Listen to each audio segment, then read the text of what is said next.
வாழ்த்துக்கள் ஃப்ரெண்ட்ஸ். இந்த காணொலியில் நம்ம கோர் சர்வரில் நீங்கள் ஒர்க் பண்ணிகிட்ருக்கீங்க, கமாண்ட் ப்ராம்ப்டை தெரியாமல் க்ளோஸ் பண்ணிட்டீங்க, திரும்பவும் எப்படி கமாண்ட் ப்ராம்ப்டை கொண்டு வருது அப்படின்னு நம்ம இந்த காணொலியில் நம்ம கற்றுக்கலாம். இந்த காணொலிக்குள்ளே போகிறதுக்கு முன்னாடி இதுவரையும் நீங்கள் பிரிட்ஜ் டெக்னாலஜியை சப்ஸ்கிரைப் பண்ணலைன்னா உடனே சப்ஸ்கிரைப் பண்ணுங்கள், கீழே உள்ள பெல் பட்டனை கிளிக் பண்ணுங்கள். ஓகே, வாங்க காணொலிக்குள்ளே போகலாம்.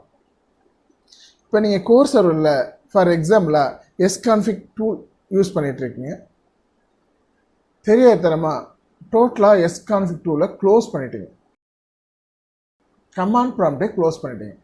இப்போ என்ன பண்ணுறது?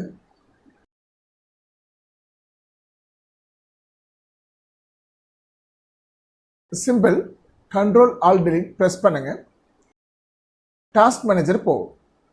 டாஸ்க் மேனேஜரில் ஃபைல் மெனுவில் ரன் நியூ டாஸ்க் அப்படின்னு ஒரு ஆப்ஷன் வரும், கிளிக் பண்ணுங்கள். தென் அங்கே CMD அப்படின்னு டைப் பண்ணுங்கள். CMD அப்படின்னு டைப் பண்ணால் நியூ கமாண்ட் ப்ராம்ப்ட் ஓப்பன் ஆகும். இதில் நீங்கள் விருப்பப்பட்டதை ஒர்க் பண்ணிக்கலாம். Sconfig வேணால் Sconfig ஒர்க் பண்ணிக்கலாம், நோட்பேட் வேணால் நோட்பேட் ஒர்க் பண்ணிக்கலாம். வாட் எவர் உங்களுக்கு என்ன தேவையோ நீங்கள் ஒர்க் பண்ணிக்கலாம்.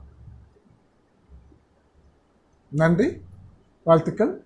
திரும்பவும் அனதர் காணொலியில் சந்திப்போம்.